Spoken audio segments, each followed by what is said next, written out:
दो व्यक्ति समान रूप से दुनिया में सुख नहीं भोग सकते, यह शास्त्र कहता है। और लौकिक आप देखोगे तो भी यही आप रिजल्ट निकालोगे, प्रैक्टिकल करोगे तो भी आप इसी निष्कर्ष पर पहुंचोगे कि दो व्यक्ति समान रूप से दुनिया में सुख नहीं भोग सकते। मगर सभी लोग भगवान का भजन करके भगवान के सुख को, आत्म तत्व को प्राप्त कर सकते हैं। क्यों? क्योंकि प्रकृति में विषमता है, प्रकृति जड़ होने के कारण विषम है, मगर परमात्मा में समता है, परमात्मा तत्व में विषमता नहीं है, इसलिए वहाँ सबके लिए जगह है, सबको समान सुख प्रदान किया जाता है, समान सुख प्राप्त होता है। पूरे संसार के लोग उस मुक्ति के अधिकारी हैं और समान सुख भोग चुके हैं, भोग रहे हैं। जो परमात्मा तत्व को प्राप्त हो गए हैं उनमें छोटा बड़ा नहीं है कोई।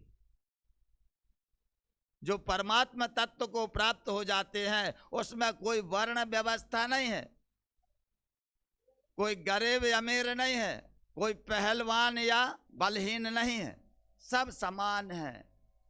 जब तक तुम्हारे अंदर इसीलिए जब तक मनुष्य के अंदर समानता नहीं आती तब तक ईश्वर के यहाँ जाने का वह अधिकारी नहीं होता, इसलिए ईश्वर प्राप्त नहीं होते। जिनका मोक्ष हो गया है, जो भगवान तत्व को प्राप्त हो गए, जो आत्म तत्व को प्राप्त हो गए हैं, उनमें धनवान, पहलवान, बलहीन ऐसा कोई भी नहीं है, सब समान है, सब समान सुख भोगने वाले हैं और सभी को समान सुख प्राप्त हो रहा है। जो भगवान सतयुग में, जो भगवान त्रेता में, जो भगवान द्वापर में ऋषि मुनियों और राजाओं को प्राप्त हुए, सनकादिक ऋषियों को, जनकादिक राजाओं को प्राप्त हुए, वही कलयुग के मनुष्यों को भी प्राप्त होने वाले। कोई दूसरे परमेश्वर नहीं है, वही ईश्वर है। और जिस प्रकार का सुख उन्हें मिल रहा है वही सुख तुम्हें भी मिलेगा।